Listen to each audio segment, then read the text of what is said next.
Hi, my name is Azad, and I live in North Vancouver with my family. I'm Claire Parker. I'm 13 years old, and I was diagnosed with obsessive-compulsive disorder when I was 10. I was 11 years old when I moved from India, and it was very new to me. I barely knew English, and I started going to school. I didn't know anyone. I didn't have that many friends. I was basically alone.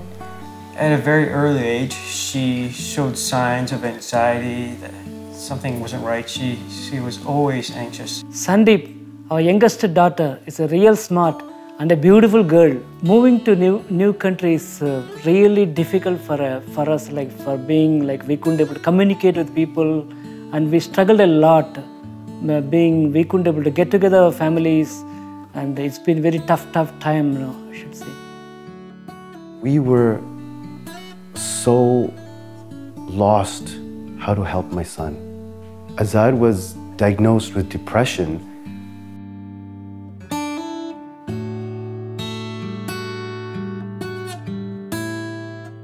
Well, my friend, unfortunately, he didn't survive a major collision. It was a car accident, and he was one of my best friends, and I don't think I could recover or feel the same after. The hand washing was a significant sign that compulsive need to wash your hands and to recite the alphabet a certain number of times, to play her piano pieces just a certain number of times. Certain numbers were good numbers, some numbers were bad numbers. These were some of the signs that really raised the red flag for us. Used to be a very good soccer player, playing all the time with his friends. He just stopped. He just didn't want to go to the field. He stayed mostly in his room all the time. She really resisted going to school. She didn't want to go. We just thought it was normal for kids to not want to go to school. But then came the field trips. Every kid loves going on field trips, but every time nearing the field trip, she'd start getting upset at us. She'd lash out at us for no reason. Sandeep, she had some new friends, and we thought of she is nice and things are okay and she's better. But she's becoming thin, and she's acting picky about food, and she's exercising every day, for hours. We have no idea what is happening here, what is going on. I was eating less and I was exercising more, so I realized that it wasn't healthy and it had become a problem.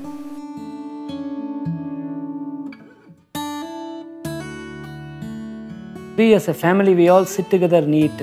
But when we notice Sandeep, she has all the time excuses not to sit with us. Now we realize that she did have a problem back then, and this eating disorder.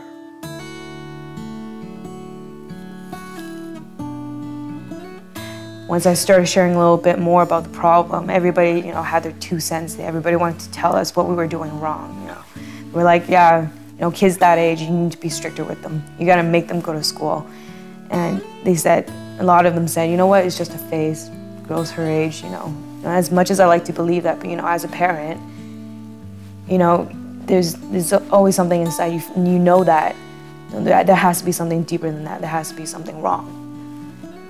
At its worst, it felt like it was taking over our whole existence. When things were at their worst, I actually seriously considered that I might have to leave my job and full-time just help the family keep going. We struggled to get through every day.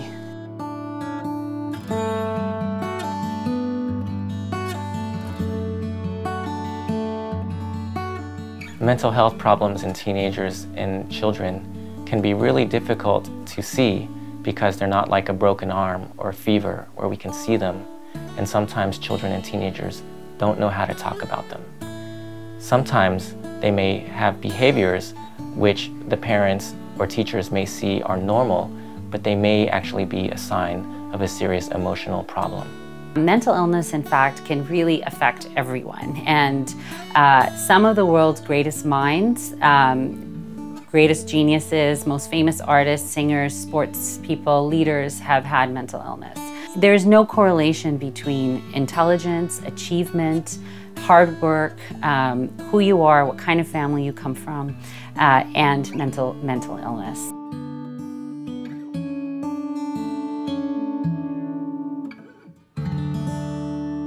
Really building a team around your child and getting as much help from all of the team. And sometimes we think that we just need to get the psychiatrist, but it's amazing how helpful a coach or teacher can be, a next door neighbor, someone to talk to who may have experienced something similar. Peer support, learning from other families, learning from other parents, learning from other relatives who may have experienced. So really putting yourself out there and opening up and talking about it can help, because you'd be surprised who might come in and be there for you. I didn't think it was gonna go away, but then I saw the specialist, so then I actually thought I was gonna get better. The school counselor suggested we contact the family doctor.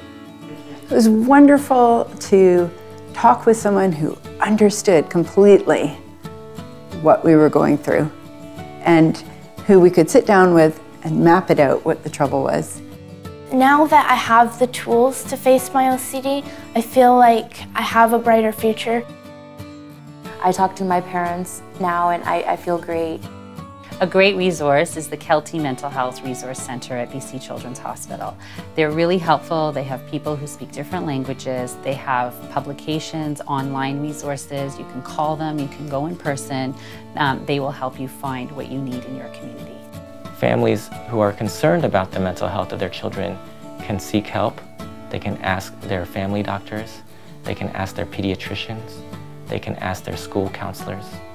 And I really encourage families to not give up. I say that if you suspect something is wrong, it's better to address the problem than to ignore and hoping that it'll go away, definitely. Because just by sitting here and just waiting, the problem might eventually get worse. And you know, it is better to be safe than sorry. Go talk to your doctor, go talk to a school counselor, see if they're exhibiting signs at school as well. You know, in the end, it's a lot easier to deal with if it's just out in the open, if you actually know what the source of the problem is. Tell other families to trust your instincts, and when you feel that something's not quite right, trust that feeling and explore it and talk with your child and seek outside help. It's there, because children have a really good success rate with treatment.